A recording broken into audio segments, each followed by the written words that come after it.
Good morning class. बच्चों आज मैं आपको माइक्रोस्कोप जेनेसिस क्रिया समझा रही हूँ, क्योंकि कल मैंने आपको याद होगा कि कल मैंने आपको कौन सा पार्ट बताया था, मतलब कि पुष्प की संरचना बताई थी। पुष्प की संरचना में आपको क्या पढ़ाया था, मैंने मेल और फीमेल पार्ट बताया था। ठीक है, उसमें मेल पार्ट कौन सा था, स्टामेन था, जिसको हम पुंकेसर भी बोलते हैं। ठीक है, वह इंग्लिश में बोलते हैं स्टामेन और हिंदी में कहते हैं स्टामेन और हिंदी में कहते हैं पुंकेसर। उसके दो भाग थे, आगे का खुला हुआ भाग था एंथर परागकोश, और पीछे का क्या था, फिलामेंट, जिसको हम हिंदी में कहते हैं पुतंतु। ठीक है, अब एंथर में जो खुला हुआ भाग होता है, इसी के अंदर क्या बनते हैं, परागकण। परागकण के और भी नाम होते हैं, माइक्रोस्पोर, पॉलन ग्रेन्स। ठीक है, ये दो नाम और होते हैं किसके, परागकण के। क्या क्या नाम होते हैं, माइक्रोस्पोर या पोलन ग्रेन्स। अब माइक्रोस्पोर किस, आपकी जो टॉपिक क्या है आज का, माइक्रोस्पोर जेनेसिस। माइक्रोस्पोर जेनेसिस का मतलब होता है माइक्रोस्पोर बनने की प्रक्रिया, मतलब माइक्रोस्पोर कैसे बनते हैं, उसे माइक्रोस्पोर बनने की क्रिया को जो है उसको माइक्रोस्पोर जेनेसिस कहते हैं। अब माइक्रोस्पोर जेनेसिस बनने की प्रक्रिया पढ़ने के लिए हमें क्या करना होता है, जो एंथर होता है यानी परागकोश होता है, उसका हम क्या कहते हैं, ट्रांसफर डिवीजन। ट्रांसफर डिवीजन का मतलब है अनुप्रस्थ कार्य। अनुप्रस्थ कार्य का कोई भी रॉड, जैसे हमने कहा ये आपकी चौक है, चौक को हम अगर ऐसे काट दें, ऐसे ऐसे काटेंगे सीधे, तो आप फिर उसको ऐसे पकड़ के देखोगे तो आपको जो ये संरचना दिखाई दे रही है, ये जो होती है, ये कहती है अनुप्रस्थ काट। क्लियर है आपको। अब अनुप्रस्थ काट में क्या होता है, अगर हम संरचना देखें तो देखने में कैसा होता है, अंडाकार संरचना होती है, मतलब कि ओवल शेप होती है।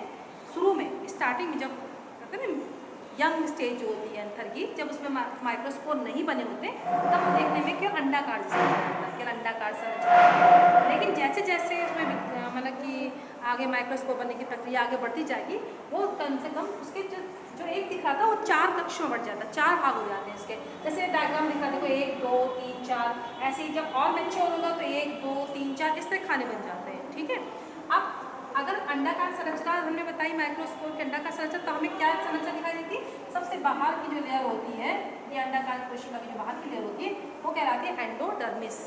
ठीक है, और ये किसकी बनी होती है, पूरा एंडोडर्मिस बाहर की एंडोडर्मिस, और ये बनी किसकी होती है, मेरिस्टेमेटिक सेल्स की बनी होती है। मेरिस्टेमेटिक सेल्स को कहते हैं दिव्य ज्योति की। ठीक है, अब इसमें क्या होता है, अब एपिडर्मिस सबसे बाहर वाली लेयर है, अब उसके नीचे की जो कोशिका होगी, एपिडर्मिस के ठीक नीचे की जो कोशिका होगी, जो नीचे की जो लेयर होगी, यहाँ से लेकर यहाँ तक, यहाँ तक लेयर दिखाई दे रही है, ये क्या करेगी, ये थोड़ा आकार में कैसे हो जाएगी, और कोशिकाओं से थोड़ी बड़ी हो जाएगी आकार में, यानी साइटोप्लाज्म जो कोशिका द्रव्य होता है वो काफ़ी उसमें इकट्ठा हो जाएगा, और उसका जो केंद्रक होता है वो भी काफ़ी बड़ा हो जाता है। तो जब जिस कंडीशन में आकार उसका बड़ा हो गया तो उसको हम कहते हैं आर्कियोस्पोरियल सेल। ठीक है, आर्कियोस्पोरियल सेल्स जो होता है, इसमें कई पेरिक्लाइनल डिवीजन होते हैं। पेरिक्लाइनल डिवीजन का मतलब था अनियमित आकार के विभाजन, चाहे वो आड़े तिरछे छोटे बड़े कैसे भी डिवीजन हो सकता है। ठीक है, अब ये डिवीजन होने के बाद क्या होता है, ये 2 भागों में बढ़ जाता है। 2 भागों में हमने अलग आपको दिखाया है, जो एपिडर्मिस की बाहर की तरफ होगी, इसके नीचे वाली कोशिका, जैसे ये, इसको हम कहते हैं प्राइमरी पैराइटल सेल्स। ठीक है, उसके नीचे की जो कोशिका होगी वो कहलाएगी प्राइमरी स्पोरोजेनस सेल्स। क्लियर है, तो क्या बना, 2 कोशिका बनी बाहर की, और जो एपिडर्मिस से लगी हुई जो कोशिका होगी वो कहलाएगी प्राइमरी पैराइटल सेल्स, और जो उसके नीचे की कोशिका होगी वो कहलाएगी प्राइमरी स्पोरोजेनस सेल्स। क्लियर है, अब प्राइमरी जो पैराइटल सेल्स है, इसमें भी कई बार विभाजन होंगे, जिससे कि पहले 3 लेयर में कम से कम उसकी 3 लेयर बन जाए, 3 तरह की लेयर बन जाएगी। जिसमें क्या हुआ, एपिडर्मिस के ठीक नीचे की लेयर क्या बनाएगी, एंडोथीसियम। ठीक, उसके नीचे की जो लेयर कहलाएगी मिडिल लेयर। देखिए मिडिल लेयर की संख्या क्या होती है, 1 से 5 तक होती है। जब 1 से लेके 5 तक हो सकती है इसकी संख्या, जो जैसे लग रहा है यहाँ से लेके यहाँ तक की जो लेयर है, ये बीच की जो लेयर है, ये कहलाती है मिडिल लेयर। ठीक है, इसकी संख्या कितनी बताएंगे, 1 से 5 तक। और सबसे अंदर की जो लेयर होती है वो थोड़ी आकार में अलग कोशिका होती है, थोड़ी बड़े आकार की होती है, जिसको हम कहते हैं टैपेटम।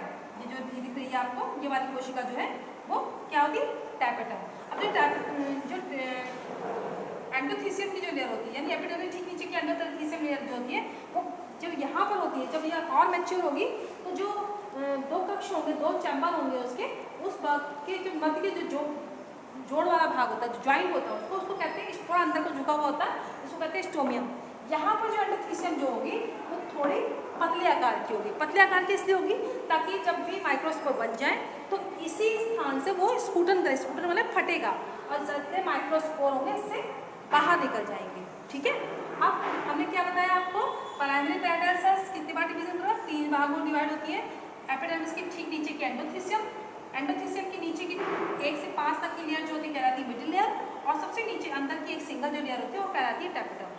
क्लियर हो गया। अब इसके बाद आया दूसरी कौन सी कोशिका थी, प्राइमरी स्पोरोजिनस सेल्स, वो किसके नीचे है, टैपेटम के ठीक नीचे के अंदर का पूरा भाग जो होता है वो कहलाता है, क्या कहते हैं, ये वाला जो भाग पूरा होगा, क्योंकि ये भी तो जब ये डिवीजन कर रही है तो जाहिर से नीचे वाली कोशिकाएं भी डिवीजन है, उनमें भी अनियमित आकार से डिवीजन होता था, विभाजित होती जाती है, और कौन सा डिवीजन होता है, रिडक्शन डिवीजन। लेकिन माइक्रोस्पोर यही बनाएंगे, ये कोशिका जो ये वाली कोशिका होती है माइक्रोस्पोर, प्राइमरी स्पोरोजिनस यही माइक्रोस्पोर बनाती हैं।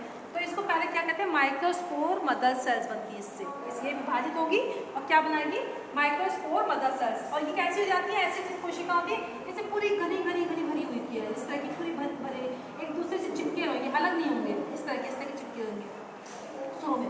बाद में क्या होगी कि क्या होगी, इसमें से कुछ माइक्रोस्पोर्स जो होते हैं वो क्या होंगे, खत्म हो जाएंगे, नष्ट हो जाएंगे, क्योंकि वो जो माइक्रोस्पोर डेवलप हो रहा है उसके पोषण के काम आता है, उसको मतलब न्यूट्रिशन, भाई कोई चीज़ बढ़ेगी तो उसको अपने बढ़ने के लिए कुछ चाहिए नहीं, जो खुराक चाहिए नहीं चाहिए, न्यूट्रिशन चाहिए नहीं चाहिए, वो माइक्रोस्पोर लेता है। जो बाकी जो माइक्रोस्पोर डेवलप नहीं होते वो माइक्रोस्पोर उनको जो डेवलपमेंट जिनमें हो रहा है उनको क्या कहेंगे, न्यूट्रिशन देंगे, पोषण देंगे। और इसी तरह जो इनकी लेयर बनी है, जितनी हमने बताई 3 लेयर बनी थी, ये 3 लेयर भी धीरे धीरे धीरे धीरे समाप्त होने लगती है, वो भी ये बढ़ते हुए माइक्रोस्पोर को क्या कहते हैं, मतलब विकास के लिए पोषण देने का ही काम करती है। ये लेयर भी सारी खत्म, जैसे इसमें दिखाई दे रहा है, ये लेयर खत्म। हम इसका जो आपको डायग्राम होगा, लास्ट का जो डायग्राम होगा वो आपको फिगर जो हमारे कि बुक्स में जो की पिक बनी हुई है वो मैं आपको बता दूँ कि लास्ट में जब फटते हैं तो माइक्रोस्पोर कैसे निकलते हैं। ठीक है, अब माइक्रोस्पोर जो बनेंगे, माइक्रोस्पोर जब जाहिर सी बात है कोई माइक्रोस्पोर इतना घना है, अब धीरे धीरे उसमें से माइक्रोस्पोर ये खत्म हो गया, ये खत्म हो गया, ये खत्म, इस तरह खत्म हो गए तो क्या होगा, सब माइक्रोस्पोर किससे हो जाएंगे, अलग हो जाएंगे।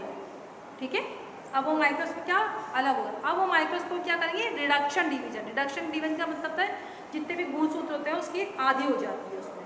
ठीक है, जो गुणसूत्र की संख्या होती है आधी हो जाती है, यानी हैप्लॉइड हो जाती है। यानी इसके बाद माइक्रोस्पोर कैसे बन जाते हैं, हैप्लॉइड। क्लियर है।